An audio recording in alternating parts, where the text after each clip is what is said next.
بسم الله الرحمن الرحيم. الحمد لله رب العالمين، والصلاة والسلام على رسوله محمد وعلى آله وصحبه أجمعين. أما بعد،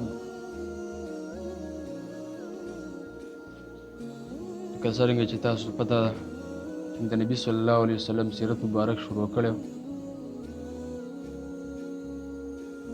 د نبی علیه الصلاۃ والسلام د مکی د دور زندگی هغه څنګه تیره کړه نو هغه په تفصیل سره بیان شو.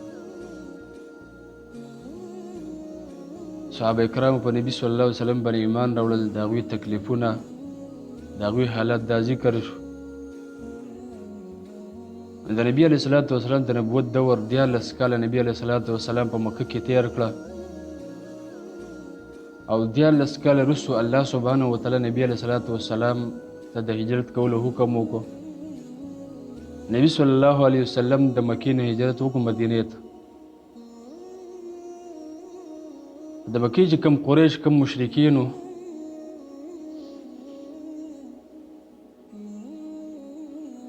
د هغې باوجود هم په هغوی مسلمانانو ته تکلیفونه رسول چې کم په هغه ځای کې اوسېدل، مکې نه هجرت نه و کړی، او صحابه کرامو هجرتونه کړي وو. چا چې وس طاقت نه و هغوی هلته پاتې شوي وو. خو د مکې قریش به د دې خپلې سرکشۍ نه خوا کېدل، په مسلمانانو باندې رعب داب اچول. الله سبحانه وتعالی د مکې مشرکینو د دې یرې او دمکیانو د ختمولو دپاره کله چې نبی علیه السلام مدینې ته هجرت وکړو، نو الله سبحانه وتعالی د قتال حکم راولېږو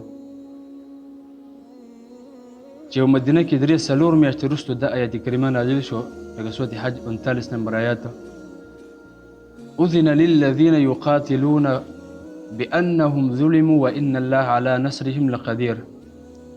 الله سبحانه وتعالی فرمای اجازه ورکړی شو هغه کسانو ته جنگ ورسره کېدای شي، یعنې کافران ورسره جنگ کوي. په څه وجه باندې؟ بأنهم ظلموا، په سبب د دې چې په دوی باندې ظلم شوی دی.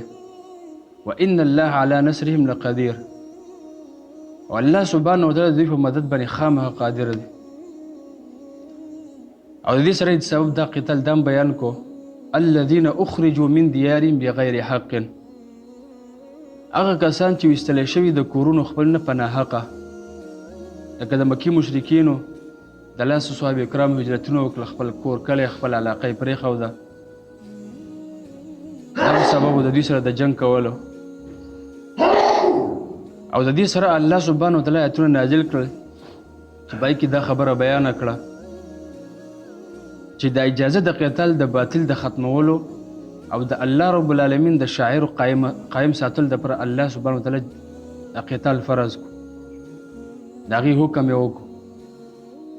لکه سورت حج 41 نمبر کې الله تعالی فرمایي: الذین ان مکناهم فی الارض، هغه کسان چې موږ ورته په ځمکه کې ځای ورکړی و،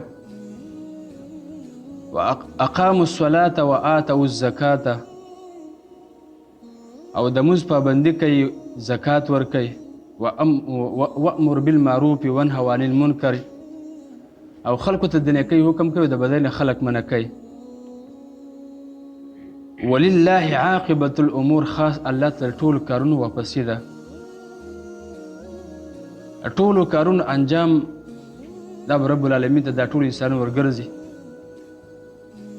نو خاص الله رب العالمین ته دې انجام د کارونو دی.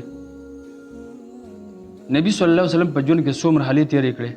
اوله مرحله د دعوت دا په مکه کې وه، او دویمه مرحله د قتال د اجازې خو لا فرض شوې لا نه وه، او دریمه مرحله قتال فرض کفایي، او څلورمه مرحله قتال فرض عین شو چې الله سبحانه وتعالی حکم راولېږه چې قتال په تاسو باندې فرض شو.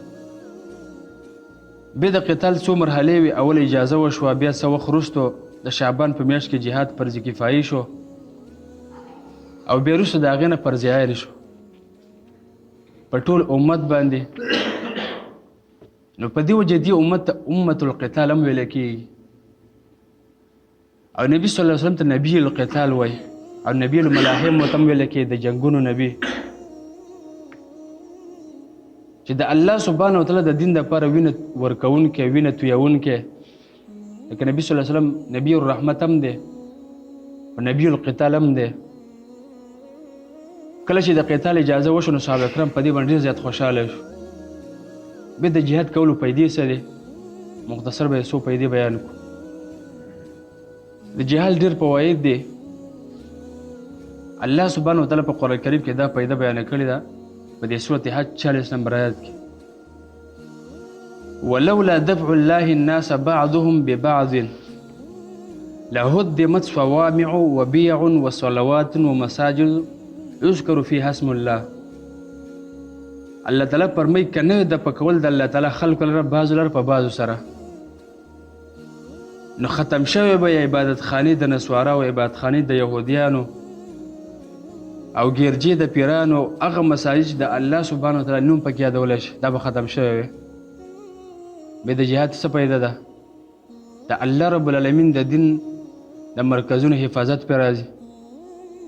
که جهاد او قتال نه وي نو کافران د دین مرکزونه دا ختموي ورانوي. ستا مدرسې به ورانې وي، ستا جوماتونه به وران وي، نه به د دین دعوت او مرکزونه وي، اذانونه به ختم شوی وي، چا به اذانونه نشو کولی. او بل د جهاد پیدا دام د الله رب العالمین فرمایي لکه مخکې ما ذکر وکړو الذین ان مکناهم فی الارض اقاموا الصلاة چې په دې سره د الله سبحانه وتعالی د دین شاعر پاتې کېږي. یعنې که جهاد نه وي بیا دا نه پاتې کېږي. نه به نه منځونه وي، نه به زکاتونه وي، نه به جهاد امر بالمعروف او نهی عن المنکر وي. دغه رنګې په جهاد سره خلافت قایمیږي، په خلکو کې ښایسته اخلاق راځي، د مظلومانو مدد کې، د هر قسمه منکر ناروا بهایي ظلم او زیاتې د دې مخنیوی په دې سره کېږي او د دیندارو خلکو اعزاز او اکرام کېږي. دا د جهاد فواید او د دې مقصد دی. الله سبحانه وتعالی دې موږ تاسو ته په دې باندې عمل کولو توفیق راکړي. وصلی الله تعالی علی خیر خلق محمد وعلى آله وصحبه اجمعین برحمتک یا ارحم الراحمین.